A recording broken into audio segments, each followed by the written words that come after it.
with the flesh. Why? Because the virus of sin, God did not remove that. That's why you find yourself, I don't know whether it has happened to you after you give your life to the Lord Jesus Christ and you are accepting me and truly genuine in your heart. But maybe in some few days or a few months after, you see yourself do some wrongs and you feel better. Has that happened to you before? Yes. Has that happened to any one of you before? Yes. It is because of this virus of sin. It's not removed. We are only trained how to what? Live victorious over it. By what? By not allowing the will of the flesh to go through in our life. By what? By walking by the Spirit of God. By what? By renewing our mind where all those thoughts are coming from. When you are a wrong thought come to you, renew your mind with the things of God. Get that out of your mind. It is true. This is the way we do it. Many people are not teach all this thought, all this truth. And they begin to, think otherwise. Some left the church. Why? They say, I can't seem to understand it. But I'm still dealing with it. And because of that, they'll be living in shadow. Somebody called me recently and told me, he said, because I'm still doing this, I don't feel comfortable coming to church. I said, you don't have to. Come. Don't deny yourself of what God has for you. We just have to train you how to what? Deny this flesh and overcome it. And that's why I told you that it is an ongoing process for everyone, including your pastor. For every believer, it's an ongoing process of crucifying the flesh. That's why the Bible says crucify it. Don't give him room to rule you because he does not have anything good to offer you. Every stuff he's asked is the thing that you are hostile against the God that you are giving your life to. And every way is leading you is always the wrong way. Therefore, don't give in to it. This battle is happening in your mind. It's happening in my mind, just as you have read it for us in the book of Romans chapter 8, verse 5 to 8. It's happening in our behavior. It's in our behavior. You see, you behave sometimes, and haven't you behave someone and you felt out, oh, I'm sorry, I should have maybe done this. And you what? And you ask forgiveness. Is that not true? That's exactly what 1 John 1:9 is telling us. Say, if you, after you have to say, if you sin, confess it to the Lord. Don't cover it. It's there. Don't cover it. Tell the Lord, and the Lord will forgive you. Because it's an ongoing process for us as a believer. And be more and more one with Christ. Let's see exactly what Peter told us also. 1 Peter chapter 1, verse 13. Another person, Colossians chapter 3, verse 1 to 2. I want to do it in time so that I can give you room to ask questions. 1 Peter chapter 1, verse 13. Colossians chapter 3, verse 1 to 2.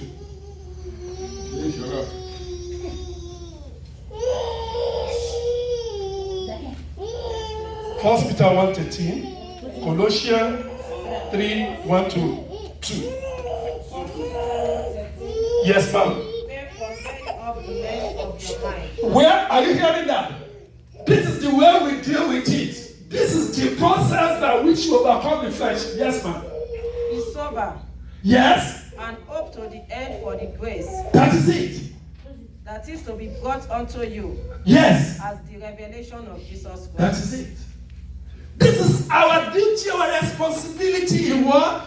In getting rid of all of those things when they come into that mind, which is the battlefield where the issue is coming up. Because it is from there. Stuff is concluded and people carry it out. It doesn't come from the air. No, it's in there. That's what the Bible says. Colossians chapter 3, verse 1 to 2. If ye then be risen with Christ. If you have been risen, Christ has died for you, and you have been risen with Christ, seek those things which are above. The way you deal with these things is to seek things that were above. Where Christ seated on Where the right Christ hand of seated. God. Let your mind be on the things of glory. Let your heart be on the things of heaven, on the places where God is taking you to. Not things of this world that is going to take you out. Set your affection on things above, Set your affection, your life on things of God. not on things on the earth. Not on the things of this earth, despite the fact you are living there. Set your mind on those things. When you have a change of mind, you understand? Then it will be easier for you to walk, to crucify the flesh. But if everything you are thinking of is all this wrong stuff, it will be very difficult for you to walk, to crucify the flesh. And that's our responsibility. And we're going to be dealing with that every day of our life as a believer. And that's the better you know and you're able to deal with it, the better your journey will be. You will continue to mature in the Lord. That is the way it is.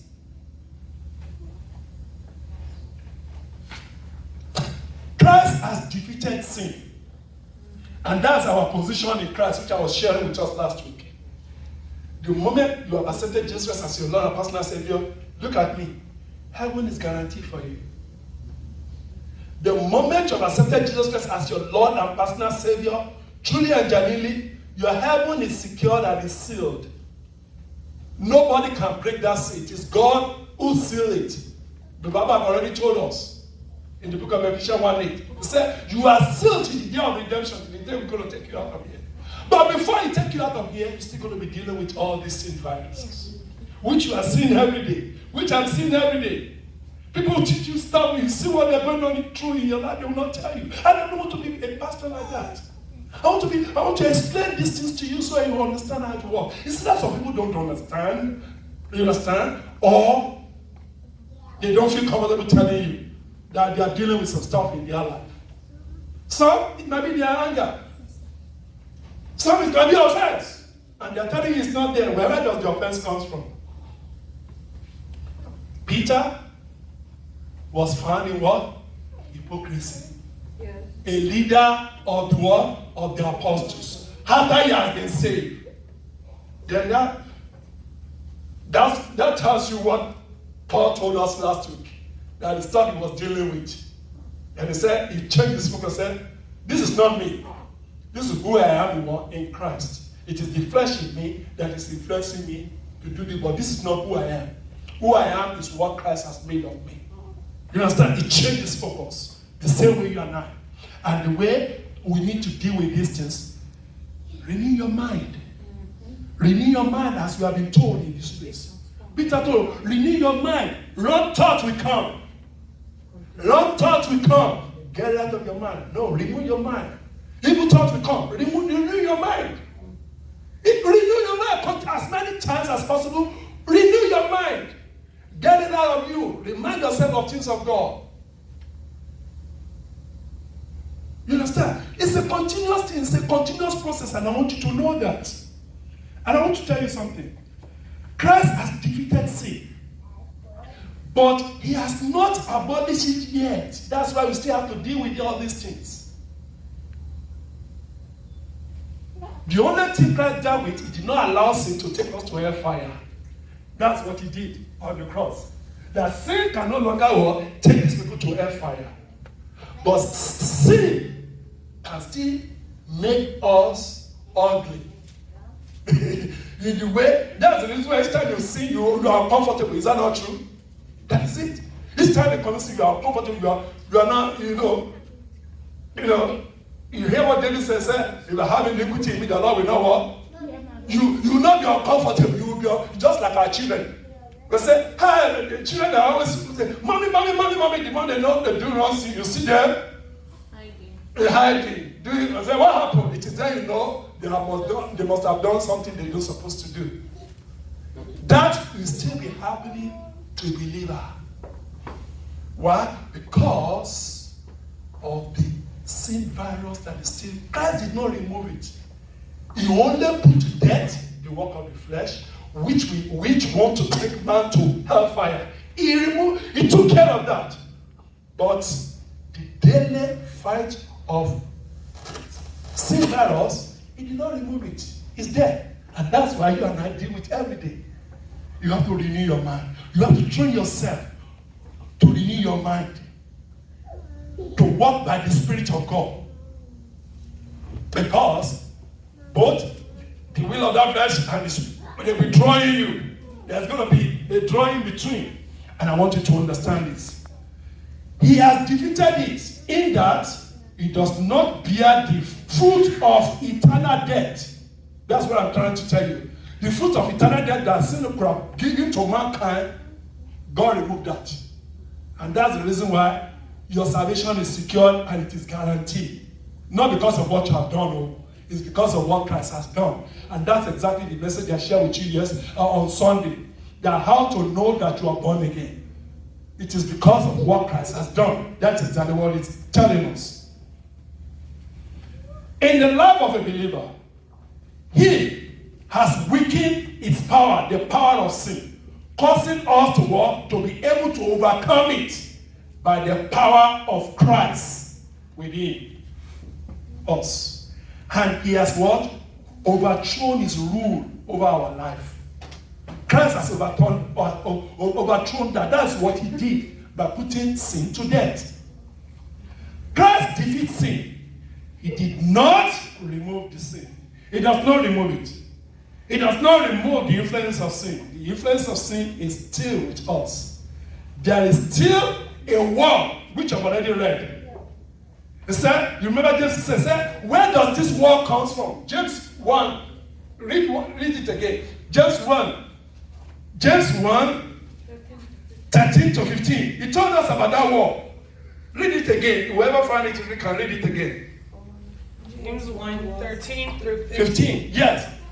When tempted, Yes. no one should say, God is tempting me. Yes. For God cannot be tempted by evil. Yes. Nor does he tempt anyone. Yes. But each person is tempted when they are dragged away by their own evil desire. And Yes.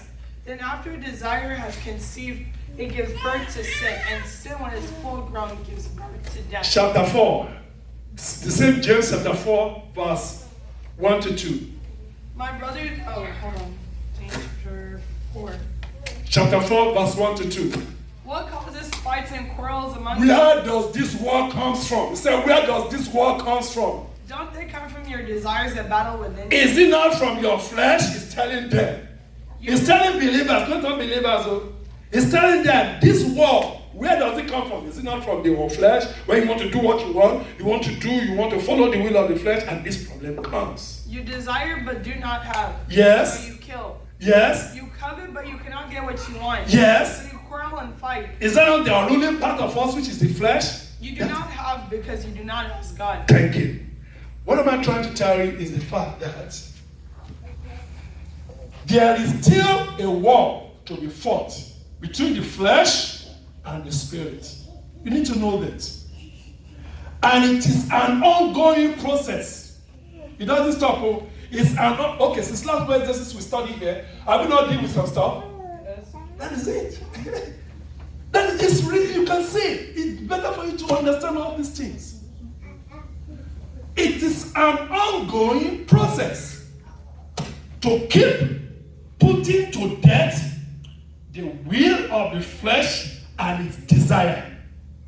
It is a war that will be fought until we are entirely free from our sin nature. And I told you, the time when you will be totally free from your sin nature is where you are when you put on this body out. When you're out of this body. That's why the Bible says, mortal, this body, mortal, this flesh, the will of the flesh, will put on immortality. God will give you a new flesh, which we call a resurrection body.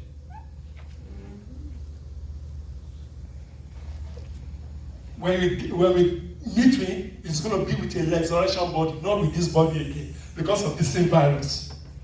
We are going to continue to fight this. Continue to fight this. Continue to fight this battle. Sometimes it can be, you fall down, you get up. You fall down, you get up. That's where the battle is going to be. You fall down, you get up. You fall down, you get up. Until what? Until you are taken out of this body. You need to know that. Don't let anybody tell you otherwise. The scripture already told you. That is why we have to walk by the Spirit. As Galatians chapter 5, verse 16 and verse 25 told us. Let somebody read it. Because I'm going to give you time to ask questions right now. Galatians 5, 16 to 25. 16, do verse 16 only, and do verse 25. But I say, walk But I say, walk habitually in the Holy Spirit, walk by the Spirit of God, thinking and be responsive and be responsive to His guidance, and to the guidance of this Holy Spirit, because the flesh still wants you to be doing its stuff. then you will certainly not carry out. Then this is the way you deal with it. Be attentive to the Holy Spirit. Do what the Spirit of God is telling you. Follow the leading of the Holy Spirit. Then you will not be carrying out that sinful virus of sin nature that is always in me, that is always in you. Go to verse 25. 25. If we claim to live by the Holy Spirit, If we claim to live by the Holy Spirit, we must also walk by the Spirit walk by the same Spirit. with personal integrity, With our personal integrity godly character, and moral quality. and godly character and moral quality. Our conduct empowered by the Spirit. In our conduct empowered by the what? By the Spirit. You can see now. This is the way we do it. This is what many people come to you and tell you they are holy. No. This is what they are practicing every day that is available to every believer. This is the way we are asked to walk. Don't give in to it. Don't follow that desire.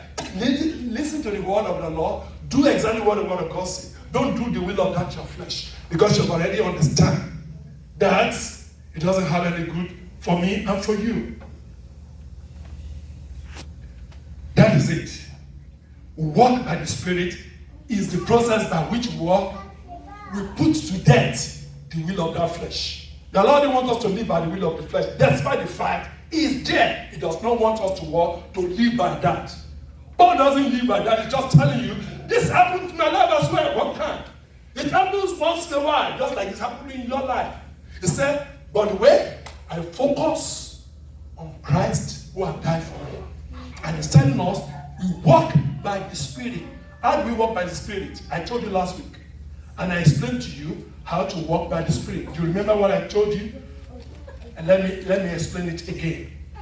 I told you that walking by the Spirit is simply, let me show it to you again, so that you understand, because I don't want you to just